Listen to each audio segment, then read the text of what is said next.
أعوذ بالله من الشيطان الرجيم. بسم الله الرحمن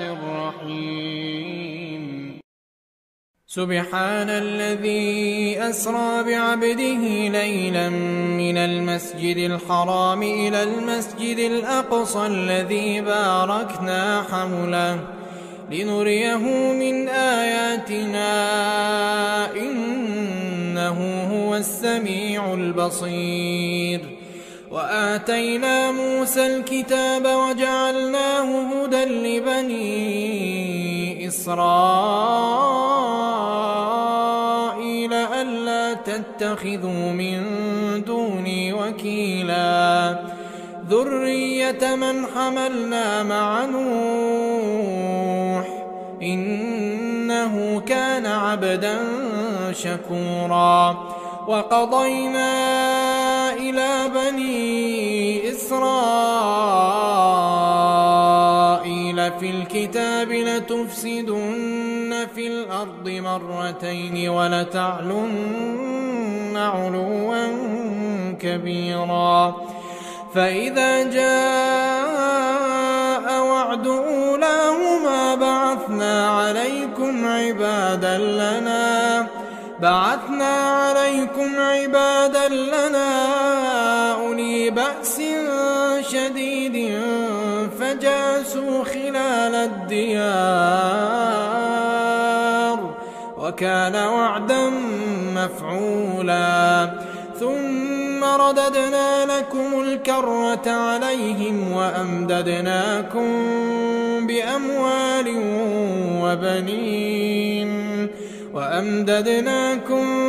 بأموال وبنين وجعلناكم أكثر نفيرا. إن أحسنتم لأنفسكم وإن أسأتم فلها. فإذا جاء وعد الآخرة ليسوءوا وجوهكم وليدخلوا المسجد كما دخلوه أول مرة وليتبروا ما علوا تتبيرا. عسى ربكم أن يرحمكم وإن عدتم عدنا وجعلنا جهنم للكافرين حصيرا. إن هذا القرآن يهدي للتي هي أقوم ويبشر المؤمنين الذين يعملون الصالحات أن لهم أجرا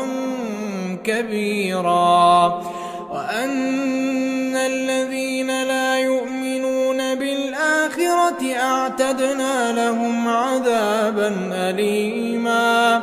ويدعو الإنسان بالشر دعاءه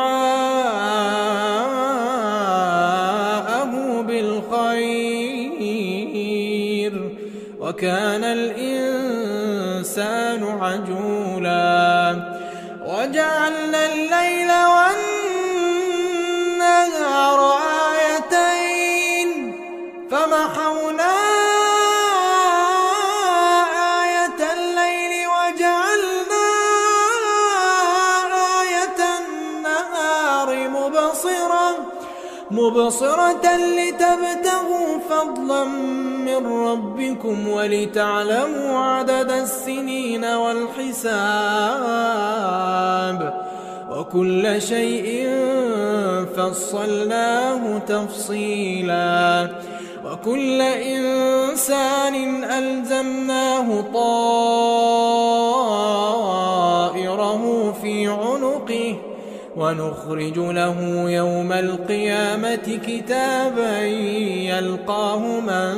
منشورا. اقرأ كتابك كفى بنفسك اليوم عليك حسيبا. من اهتدى فإنما يهتدي لنفسه ومن ضل فإنما يضل عليها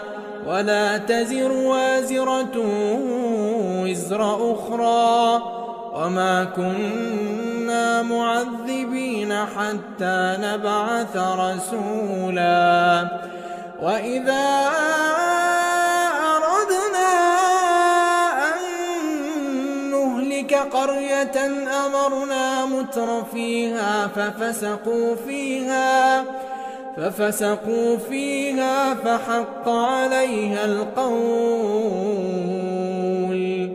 فحق عليها القول فدمرناها تدميرا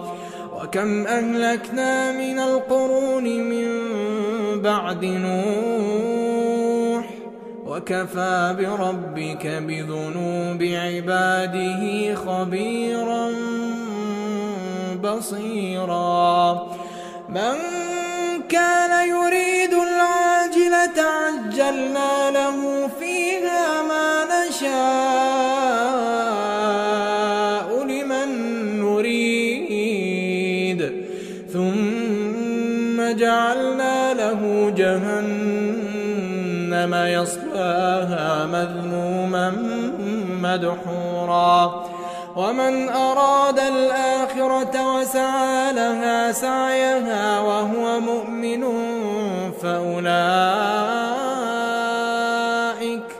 فأولئك كان سعيهم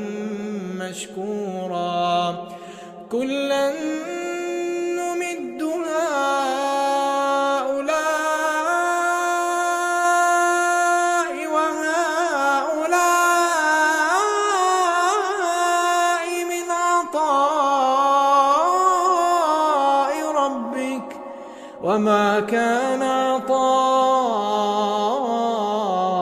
ربك محظورا انظر كيف فضلنا بعضهم على بعض وللآخرة أكبر درجات وأكبر تفضيلا لا تجعل مع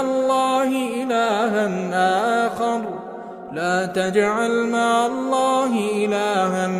آخر فتقعد مذموما مخذولا وقضى ربك ألا تعبدوا إلا إياه وبالوالدين إحسانا إما يبلغن عندك الكبر أحدهما أو كلاهما فلا تقل لهما أف ولا تنهرهما وقل لهما قولا كريما واخفض لهما جناح الذل من الرحمة وقل رب ارحمهما كما ربياني صغيرا ربكم أعلم بما في نفوسكم إن تكونوا صالحين فإنه كان للأوابين غفورا وآت ذا القربى حقه والمسكين وابن السبيل ولا تبذر تبذيرا إن المبذرين كانوا إخوان الشياطين وكان الشيطان لربه كفورا وإما تعرضن عنهم ابتغاء رحمة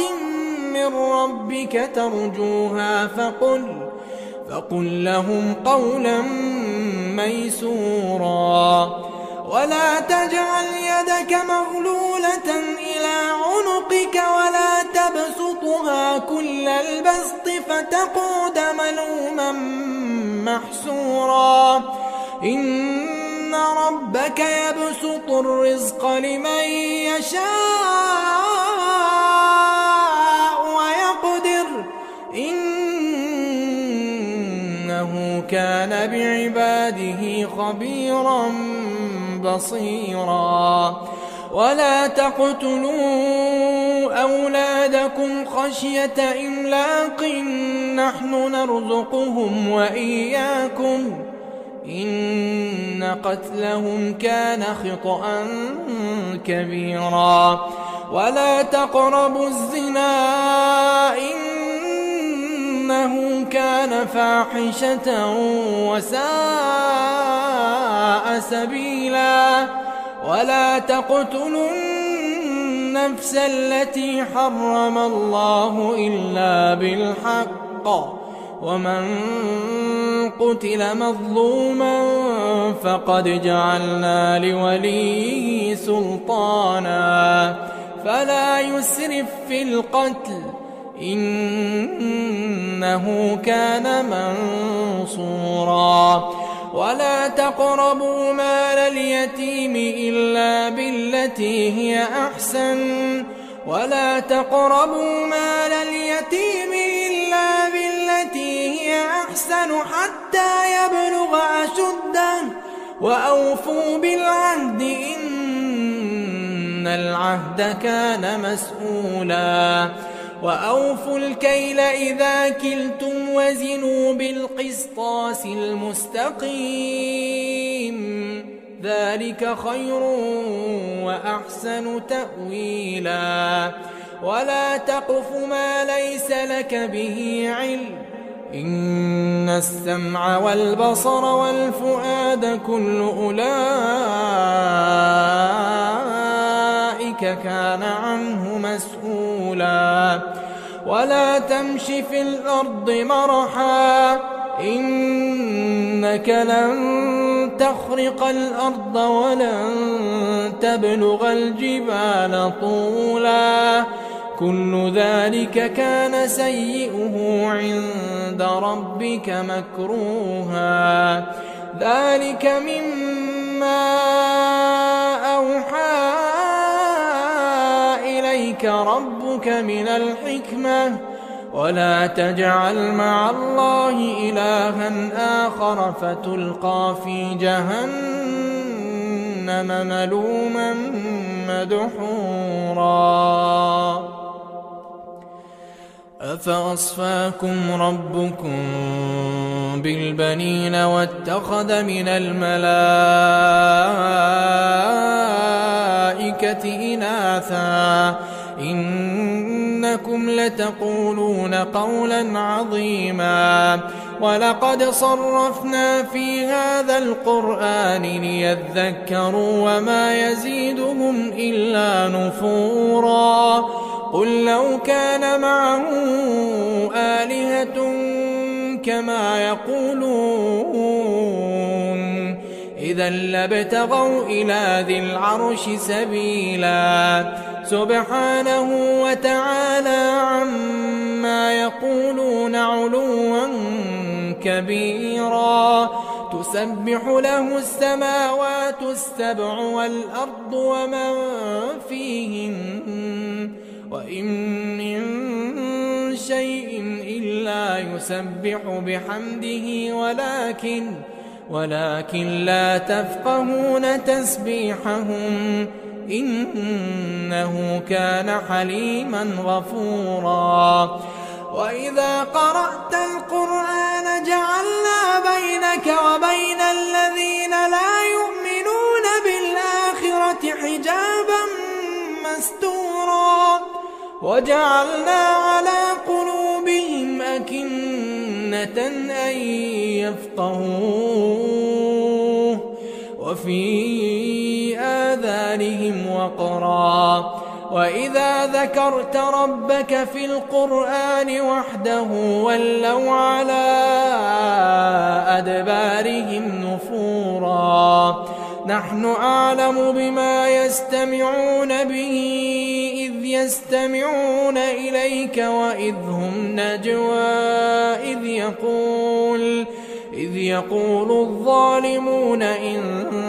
تتبعون إلا رجلا مسحورا انظر كيف ضربوا لك الأمثال فضلوا فلا يستطيعون سبيلا وقالوا أئذا كنا عظاما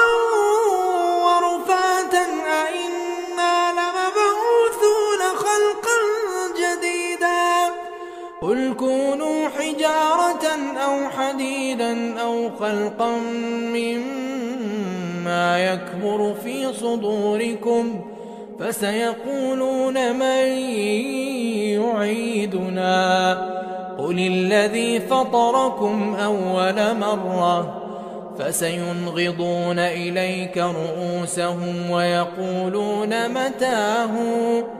قل عسى أن يكون قريبا يوم يدعوكم فتستجيبون بحمده وتظنون إن لبثتم إلا قليلا وقل لعبادي يقولوا التي هي أحسن إن الشيطان ينزغ بينهم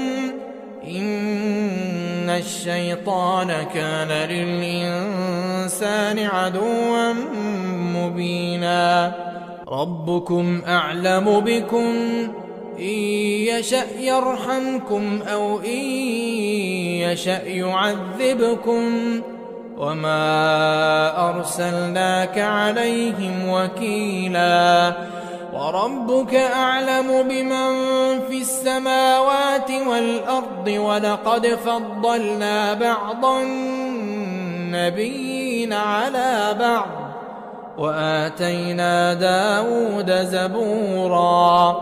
قل ادعوا الذين زعمتم من دونه فلا يملكون كشف الضر عنكم ولا تحويلا أولئك الذين يدعون يبتغون إلى ربهم الوسيلة أيهم أقرب ويرجون رحمته ويخافون عذابه إن عذاب ربك كان محذورا وإن من قرية إلا نحن مهلكوها قبل يوم القيامة وإن من قرية إلا نحن مهلكوها قبل يوم القيامة أو معذبوها عذابا شديدا كان ذلك في الكتاب مسطورا وما منعنا أن نرسل بالآيات إلا أن كذب بها الأولون وآتينا ثمود الناقة مبصرة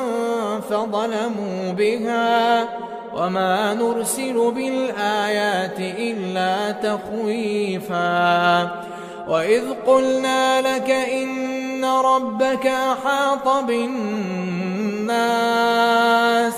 وما جعلنا الرؤيا التي أريناك إلا فتنة للناس والشجرة الملعونة في القرآن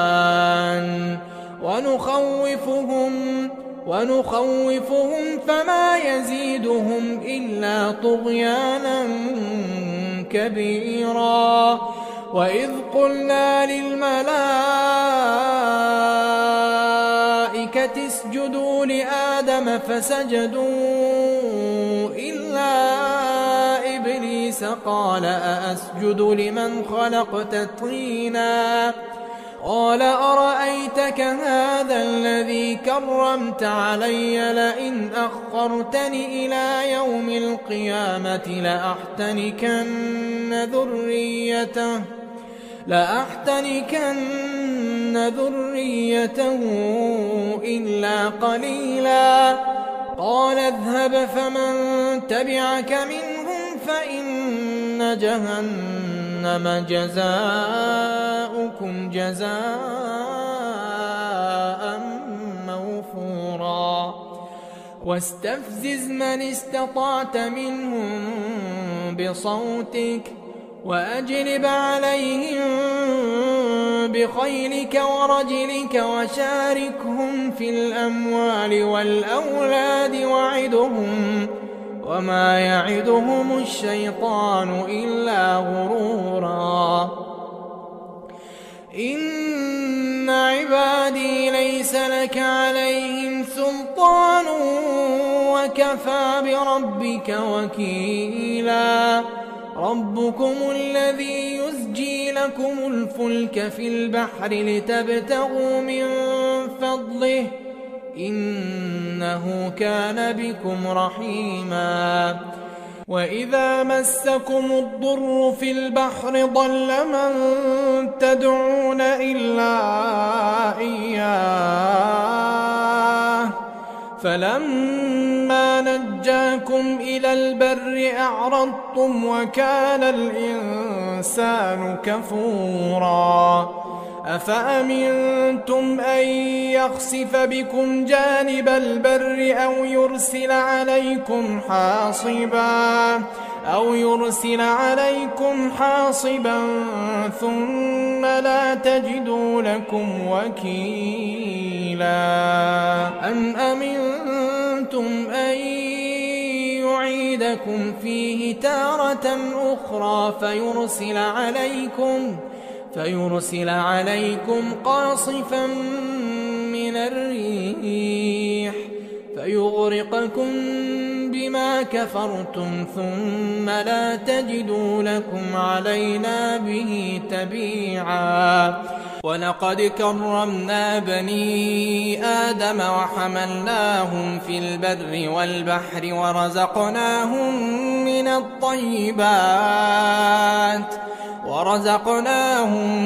الطيبات وفضلناهم على كثير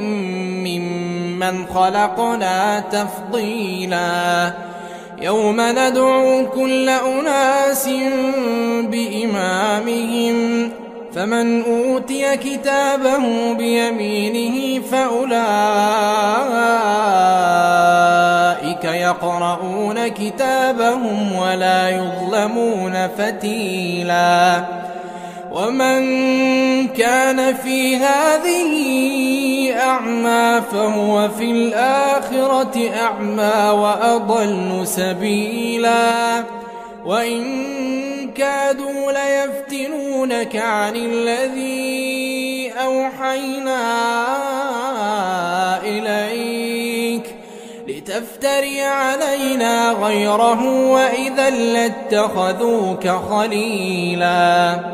ولولا أن ثبتناك لقد كدت تركن إليهم شيئا قليلا. إذا لأذقناك ضعف الحياة وضعف الممات ثم لا تجد لك علينا نصيرا. وإن كادوا ليستفزونك من الأرض ليخرجوك منها وإذا لا يلبثون خلافك إلا قليلا. سنة من قد أرسلنا قبلك من رسلنا ولا تجد لسنتنا تحويلا. أقم الصلاة لدلوك الشمس إلى غسق الليل وقرآن الفجر إن قرآن الفجر كان مشهودا. ومن الليل فتهجد به نافلة لك عسى أن يبعثك ربك مقاما محمودا. وقل رب أدخلني مدخل صدق وأخرجني مخرج صدق واجعل لي من لدنك سلطانا نصيرا. وقل جاء الحق وزهق الباطل إن الباطل كان زهوقا. وننزل من القرآن ما هو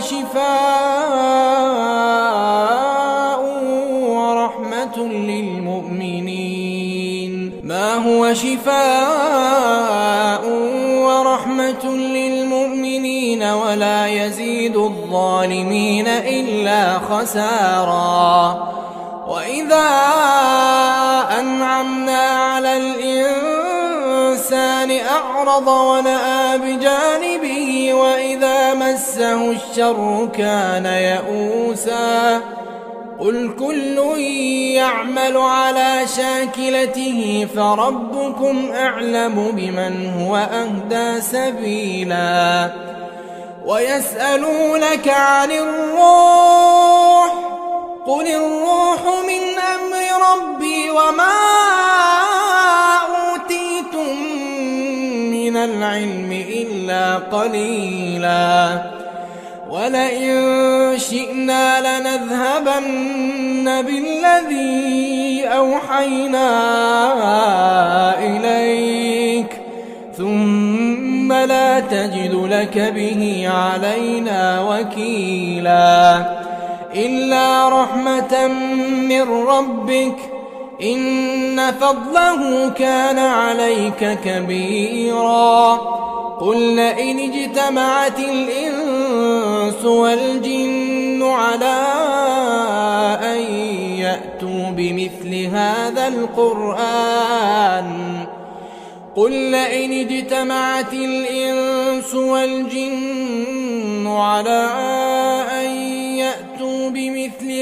القرآن لا يأتون بمثله ولو كان بعضهم لبعض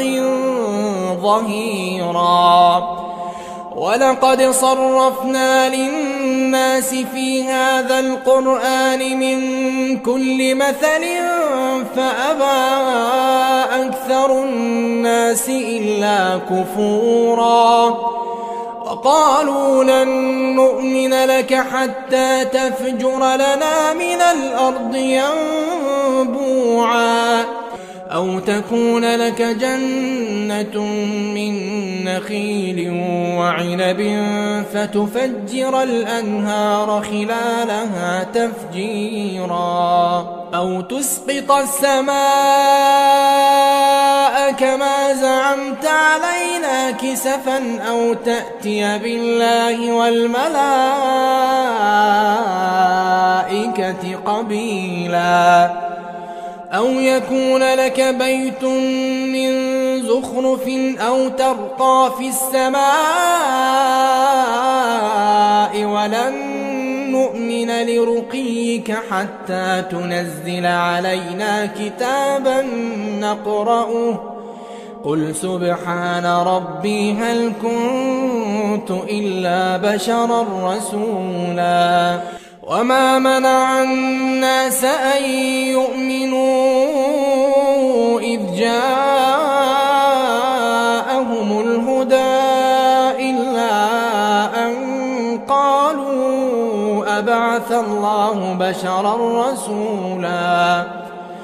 قل لو كان في الأرض ملائكة يمشون مطمئنين لنزلنا عليهم من السماء ملكا رسولا. قل كفى بالله شهيدا بيني وبينكم إنه كان بعباده خبيرا بصيرا. ومن يهد الله فهو المهتد ومن يضلل فلن تجد لهم أولياء من دونه ونحشرهم يوم القيامة على وجوههم عميا وبكما وصما مأواهم جهنم كلما خبت زدناهم سعيرا. ذلك جزاؤهم بأنهم كفروا بآياتنا وقالوا أئذا كنا عظاما ورفاتا أئنا لمبعوثون خلقا جديدا أولم يروا أن الله الذي خلق السماوات والأرض قادر على أن يخلق مثلهم وجعل لهم أجلا لا ريب فيه فأبى الظالمون إلا كفورا قل لو أنتم تملكون خزائن رحمة ربي إذا لأمسكتم خشية الإنفاق وكان الإنسان قتورا ولقد آتينا موسى 9 آيات بينات فاسأل بني إسرائيل إذ جاءهم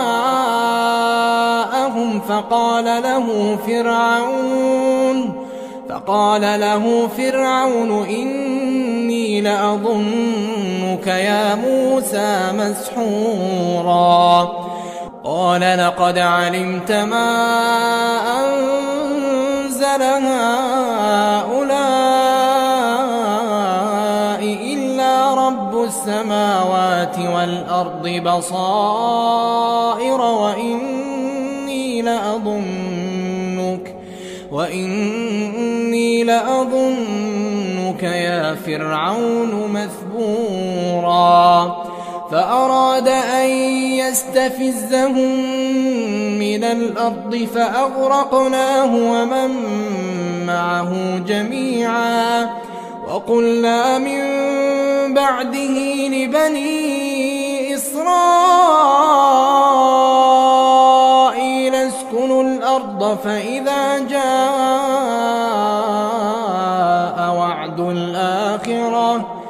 فإذا جاء وعد الآخرة جئنا بكم لفيفا وبالحق أنزلناه وبالحق نزل وما أرسلناك إلا مبشرا ونذيرا وقرآنا فرقناه لتقرأه على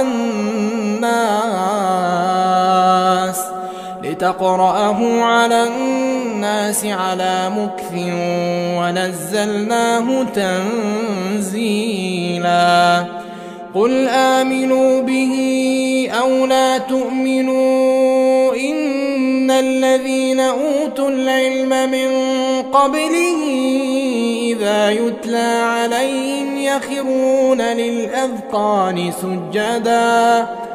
ويقولون سبحان ربنا